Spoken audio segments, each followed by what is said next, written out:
मेरे प्यारे रसगुल्लो, बात करते हैं कक्षा 12 के फिजिक्स की महत्वपूर्ण इंपॉर्टेंट क्वेश्चन। वो क्वेश्चन जिनकी चांसेस बार बार आई है, इसमें आपको कोई शिकायत नहीं मिलेगी सर ये इंपॉर्टेंट नहीं होगा, मैं याद करूं या ना करूं। ये वैसे क्वेश्चन है कि ब्रह्मास्त्र समझ लीजिए इनको, ठीक। इंपॉर्टेंट क्या, महा इंपॉर्टेंट है। जैसा कि अगर इन क्वेश्चन को आप तैयार नहीं किए तो मैं बता दूं भाई, अगर आप फिर आपका परसेंटेज गड़बड़ा सकता है। इसीलिए इन क्वेश्चन का अभी तक नहीं तैयार किए हैं तो ये वीडियो को पूरा देखिए। 10 क्वेश्चन की बात करूंगा, 5 या है 5 और बताऊंगा। इंपॉर्टेंट क्वेश्चन है दोस्तों, जैसा कि आपको तैयार कर लेना है। अगर आप पेपर देने जा रहे हैं उससे पहले आपको ये तैयारी कर लेनी है, क्योंकि ये तैयारी आपके लिए बहुत ही जरूरी है। तो चलते हैं, बात करते हैं कौन से क्वेश्चन होंगे। तो आइए, फिजिक्स के महत्वपूर्ण क्वेश्चन क्लास 12 का पहला क्या है, फराडे के विद्युत चुंबकीय प्रवाह संबंधी के नियम बताइए। जैसा कि आप देख रहे हैं बोर्ड पर भाई, ये क्वेश्चन एक से बढ़कर एक है। मतलब मैंने पहला बताया ये तो था, दूसरा थोड़ा और इंपॉर्टेंट है, इसीलिए तैयार कर लो मेरे दोस्त। दूसरा क्वेश्चन क्या है, क्या दोस्तों, ट्रांसफार्मर की रचना तथा कार्यविधि का वर्णन कीजिए। इसमें पटलित लोह क्रोड का क्या महत्व है। जैसा कि बहुत ही इंपॉर्टेंट है, ट्रांसफार्मर पर क्वेश्चन पूछा जाता है, इनको भी आपको तैयार करना है। देखो मैंने 2 बताया, बोला मैंने कि एक से एक बढ़कर इंपॉर्टेंट क्वेश्चन है। देखिए तीसरा नंबर क्या है, आप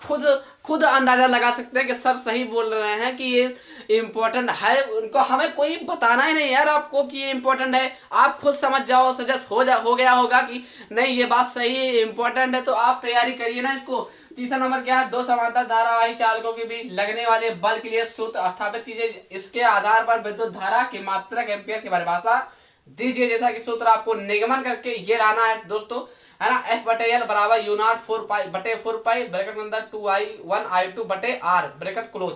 जैसा कि तीसरा, अब जो तीसरा बोला ये तो इंपॉर्टेंट था साला, चौथा और ही इंपॉर्टेंट। तो मैंने क्या बोला, इंपॉर्टेंट से इंपॉर्टेंट क्वेश्चन है भाई। चौथा नंबर क्या है, मैक्सवेल के विद्युत चुंबकीय तरंग सिद्धांत की व्याख्या कीजिए। जैसा कि बार बार क्वेश्चन हम ये नहीं लिखेंगे सर 19 20 21 22 23, ये क्या लिखने की जरूरत भाई, ये तुम्हें खुद अगर आप पढ़ने वाले छात्र हो ना तो तुम्हें खुद ही लग जाएगा ये इंपॉर्टेंट तो है ये। इसमें हमें ये सब फर्जी लिखने की जरूरत नहीं है। हम ये तब लिखते हैं जब आपको नहीं पता होता है ना, पहली बार वीडियो देखे होंगे। ये इसलिए लिखता हूँ कि जब आपको नहीं पता है, लेकिन जब आपको पता है कि इंपॉर्टेंट तो क्यों लिखी। और ये इंपॉर्टेंट क्या, महा इंपॉर्टेंट है, मतलब एक से बढ़कर एक। अब बात करते हैं 5वां नंबर क्या है, धारा वोल्टता संबंधी किरचॉफ का नियम। वेरी मोस्ट इंपॉर्टेंट क्वेश्चन दोस्तों, कि रिकॉर्ड तोड़ चुका है किरचॉफ का प्रथम नियम, द्वितीय नियम तो भाई इंपॉर्टेंट है। जैसा कि इस पर सवाल पूछे जाते हैं, ठीक। तो आप देखते रहिए। अब दोस्तों अब बात करते हैं 6वां नंबर सवाल क्या है, जो कि बहुत ही इंपॉर्टेंट है दोस्तों। तो 6वां नंबर सवाल क्या है, व्हीटस्टोन सेतु का परिपथ चित्र आरेख खींचकर उसके साम्य अवस्था के प्रतिबद्ध निकाले। जैसा कि बहुत ही इंपॉर्टेंट है, मैंने आपको पता ही होगा, मुझे बताने की जरूरत नहीं। 7वां नंबर दोस्तों, वेरी इंपॉर्टेंट क्या सवाल है दोस्तों। आपसे हाथ जोड़ के निवेदन है, ये सवाल आप जरूर लगा लेना दोस्तों।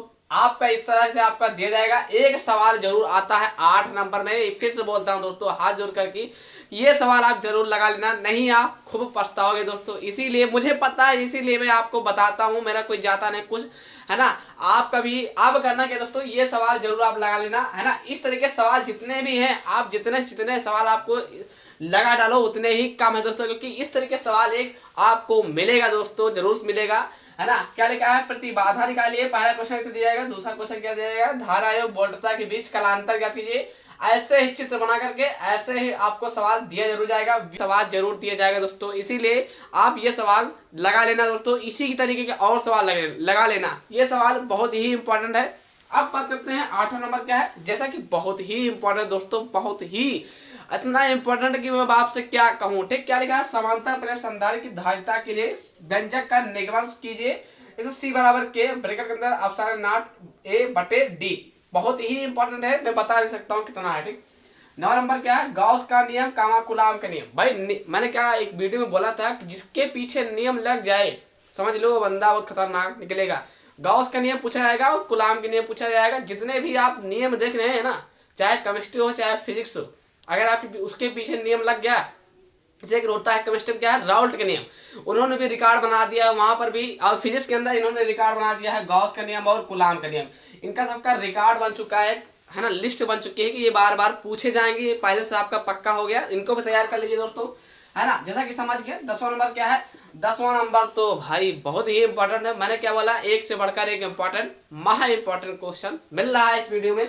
स्थिर विद्युत में गॉस की प्रमेय क्या है, निगमन कीजिए। गॉस का सूत्र का निगमन करना है, जैसे कि बहुत ही इंपॉर्टेंट है। अब आपको किसी भी प्रकार की दिक्कत होती है दोस्तों तो कमेंट करके कमेंट सेक्शन में पूछिए, और चैनल को सब्सक्राइब कर दिए और लाइक कर दीजिए। आशा करते हैं आप लोग वीडियो देख करके समझ गए। अगर समझ गए तो प्लीज लाइक करके सब्सक्राइब कर दीजिए, क्योंकि मैं ऐसी वीडियो इंपॉर्टेंट डालता रहता हूं क्लास 12 10। तो मिलते हैं कल शाम 7 बजे अगली वीडियो में। जय हिंद दोस्तों।